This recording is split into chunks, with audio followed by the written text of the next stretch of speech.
Mumbai airport પર currency સ્મગલિંગનો પર્દાફાશ થયો છે। વિદેશી નાગરિક અદીસ અબાબા જે છે તે જઈ રહ્યો હતો।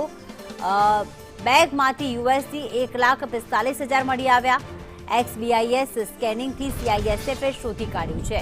કરન્સી જાહેર કર્યા વિના તે લઈ જઈ રહ્યો હતો। કસ્ટમ વિભાગે વધુ તપાસ હાથ ધરી છે। કરન્સી સ્મગલિંગનો પર્દાફાશ કર્યો છે।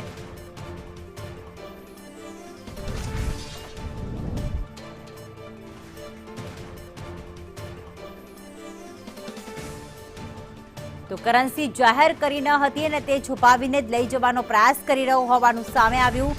વિદેશી નાગરિક જે છે મુંબઈથી અદીસ અબાબા જવાનો હતો અને તે દરમિયાન XBIS જ્યારે સ્કેનિંગ થયું ત્યારે આ કરન્સી જે છે તે મળી આવી હતી। CISFએ મુસાફર અને જપ્ત કરેલી કરન્સી કસ્ટમ વિભાગને હાલમાં સોંપી દીધી છે અને કસ્ટમ વિભાગ દ્વારા સમગ્ર મામલે વધુ તપાસ હાથ ધરાઈ છે કે આખરે આટલા મોટા પ્રમાણમાં કરન્સી તેની પાસે આવી ક્યાંથી।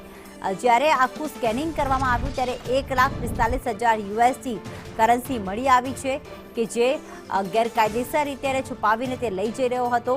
સામાન્ય રીતે તમે એરપોર્ટ પર કોઈ પણ કરન્સી લઈ જઈ રહ્યા છો એક દેશથી બીજા દેશ ઉપર ત્યારે તે જાહેર કરવાની હોય છે, પરમિશન લેવાની હોય છે, પરંતુ આટલા મોટા પ્રમાણમાં તે કરન્સી સ્મગલિંગ કરી રહ્યો હતો તેનો પર્દાફાશ થવા પામ્યો છે।